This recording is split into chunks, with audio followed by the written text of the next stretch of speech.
दोस्तों जय हिंद, मैं हूं शम्स तबरेज और आप देख रहे हैं टाइम्स मेल। तो आखिरकार भारत सरकार को, भारतीय जनता पार्टी को, बीजेपी के नेताओं को और बीजेपी की सरकारों को अरबों के कड़े विरोध का सामना करना पड़ रहा है। खातिमुन नबीन पैगंबर आजम हजरत सल्लल्लाहु अलैहि वसल्लम के ऊपर कमेंट करना, उनके खिलाफ गलत बयानी करना बीजेपी नेता नुपुर शर्मा और नवीन जिंदल का बहुत भारी पड़ गया है। और इन पर ऐसा भारी पड़ा है कि अब उसका अंजाम कई देशों से आलोचना के तौर पर होकर मिल रहा है। अरब देशों ने बाकायदा बाइकॉट की मुहिम चला रखी है और बार बार भारत सरकार को ही माफी मांगने के लिए कह रहे हैं, जबकि यह काम किया है किसने? बीजेपी की पूर्व प्रवक्ता, जो कि पहले बीजेपी नेता कही जाती थी, नुपुर शर्मा, उसके तरफ से पैगंबर आजम के खिलाफ गलत बयानी की गई।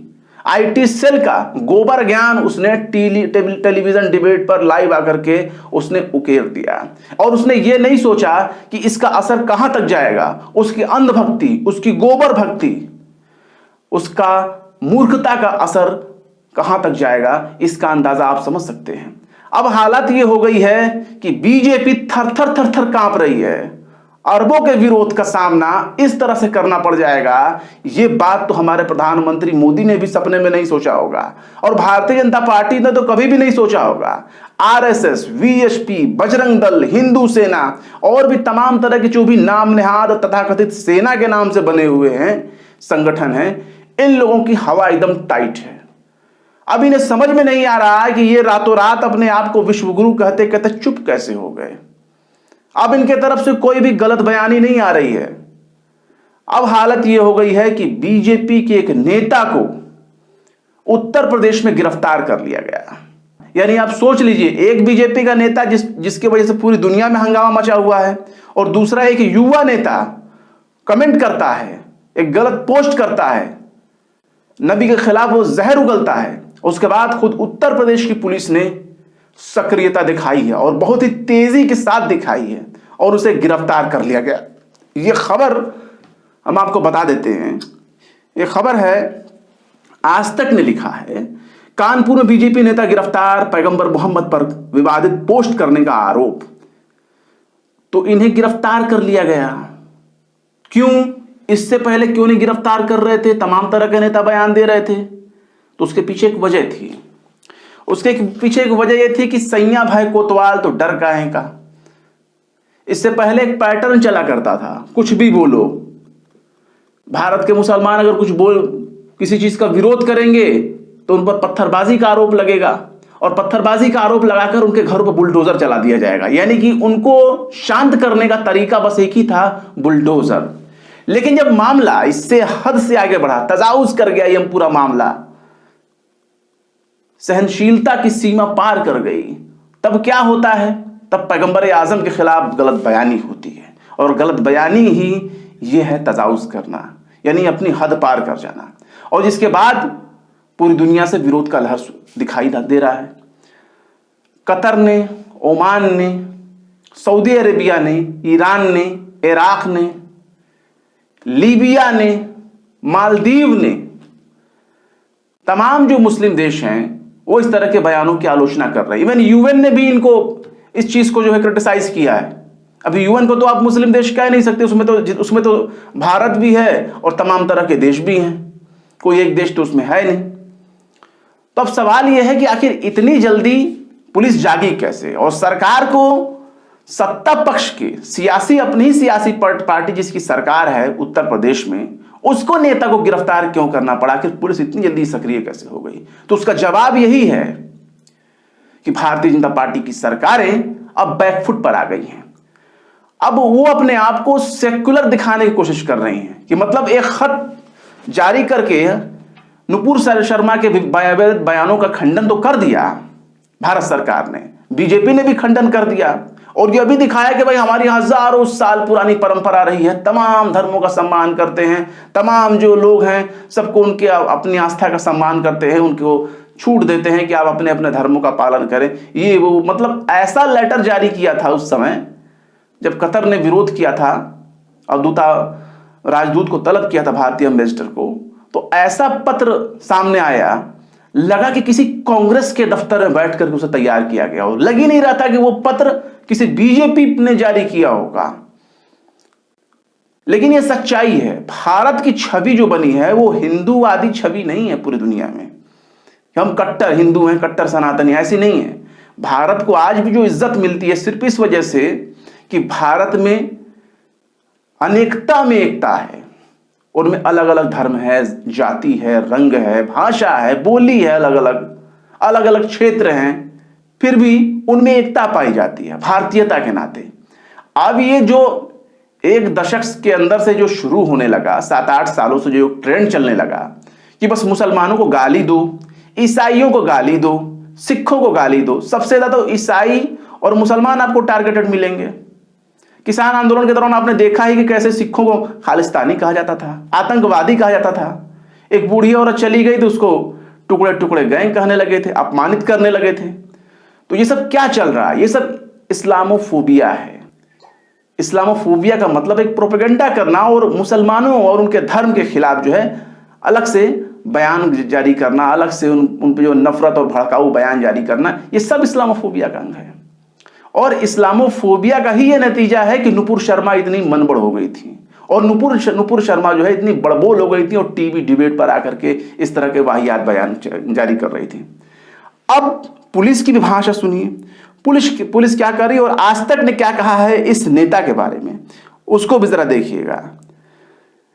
जो बीजेपी नेता अरेस्ट किया गया है वो फ्रंटल संगठन जो बीजेपी का है उसका युवा मोर्चा का मंत्री है और ये एबीवीपी का सदस्य भी रहा है और इस पर एफआईआर दर्ज कर ली गई है। इसका नाम जो है वो हर्षित बताया जा रहा है। इसका नाम हर्षित श्रीवास्तव लाला है जो इसके सोशल मीडिया अकाउंट पर लिखा गया है।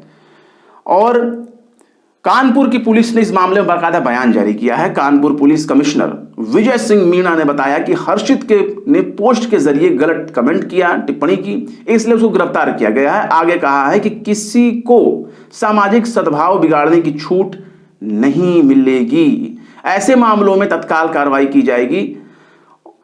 ये पुलिस का बयान है। अब सवाल यह है कि पुलिस ने तो सक्रियता दिखा दी, अरेस्ट कर लिया, सबको कर लिया। बुलडोजर कब चलेगी बाबा जी? वो जो बुलडोजर आप चलाया करते हैं सबके ऊपर, वो बुलडोजर कहाँ आजकल पता नहीं चल रहा है। कानपुर वाली घटना को भी बड़ी दिन बीत गए, 5 दिन 6 दिन बीत गए। 3 तारीख की घटना थी, आज जो है 8 तारीख हो गई। तो बुलडोजरवा कहिया चलेगा? अब बुलडोजर चल नहीं रही है।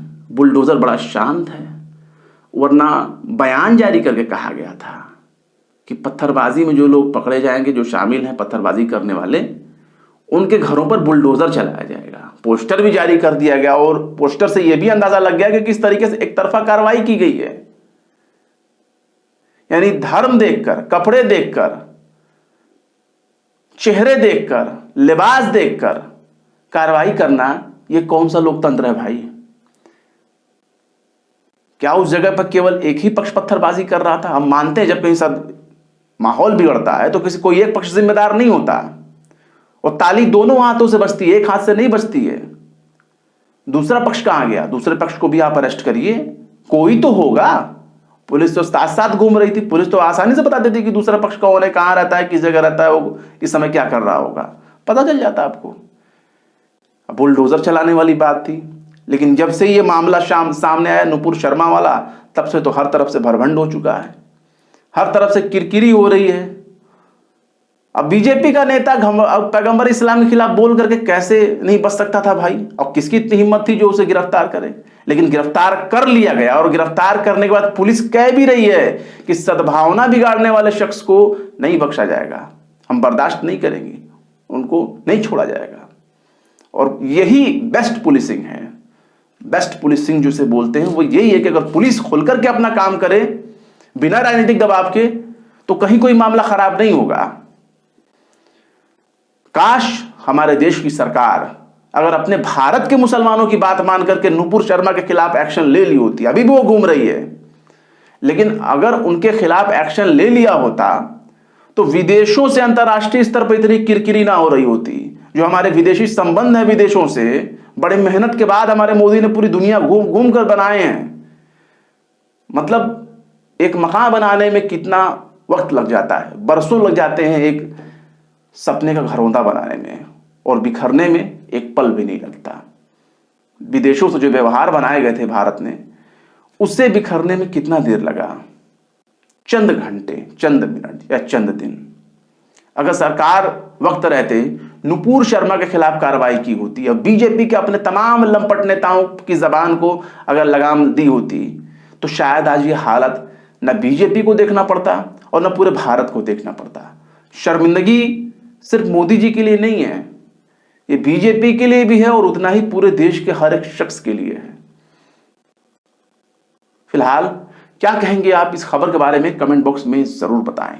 वीडियो पसंद आए तो लाइक करें, शेयर करें और बेबाक, निष्पक्ष, स्वतंत्र पत्रकारिता को सपोर्ट करने के लिए आप हमारे चैनल टाइम्स मेल को जरूर से जरूर सब्सक्राइब करें। और हाँ, बेल आइकन का घंटी वाला बटन जरूर दबा दें ताकि हमारे चैनल पर आने वाले नए वीडियो की नोटिफिकेशन आपको फौरन ही मिल जाए। फिर मिलते हैं किसी और वीडियो में एक नई खबर के साथ। शम्स तबरेज को दीजिए इजाजत। जय हिंद। तो देख लिया आपने हमारे इस वीडियो को। हमें उम्मीद है कि आपने हमारे वीडियो को लाइक किया होगा और दूसरों को भी शेयर किया होगा। अगर अभी तक आपने हमारे चैनल टाइम्स मेल को सब्सक्राइब नहीं किया है तो जल्दी से सब्सक्राइब कर दें और बेल आइकन भी प्रेस कर दें।